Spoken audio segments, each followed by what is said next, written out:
अगर आप भी चाहते हैं कि पूजा फिल्म्स का ऑडियो वीडियो सबसे पहले आप तक पहुंचे, तो लाल बटन को दबाकर चैनल को सब्सक्राइब करें और साथ में बेल आइकन को दबाना ना भूलें। बोला बोला मेहरा वाली मैया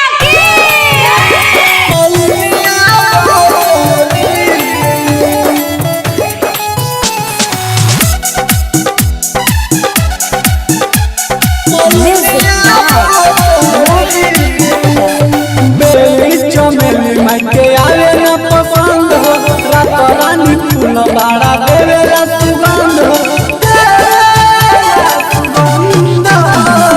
बेली चमेली माई के आवे न पसंद हो, रात रानी फूल बाड़ा देवे सुगंध हो। देवे लिलिया के खुश होली पाके मैया हंसली कि ओढ़ावला फूलवा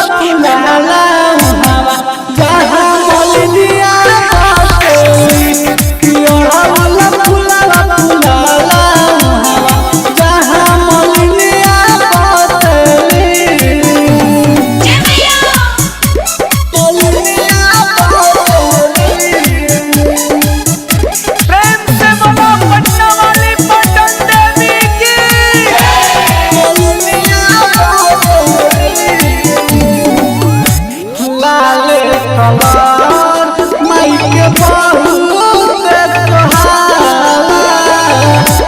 हर घर माई के ओही से उजाला चढ़त पुहार खूब खिल जाला हो। माई चरनिया में खिल जाला हो। पापियन के पाप के माई बिना साप के ऐसन डसली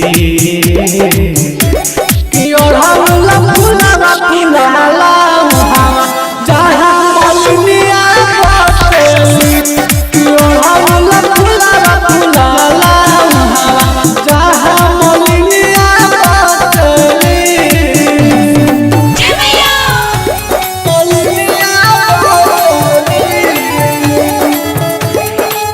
प्रेम से बोलो तुम रजनी मैया की।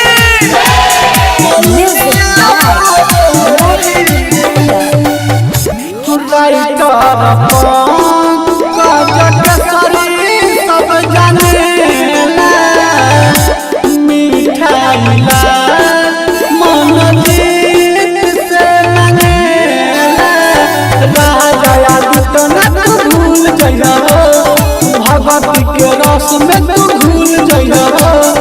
कहेला बलुआ माई हमरा दिल में खूबे बसली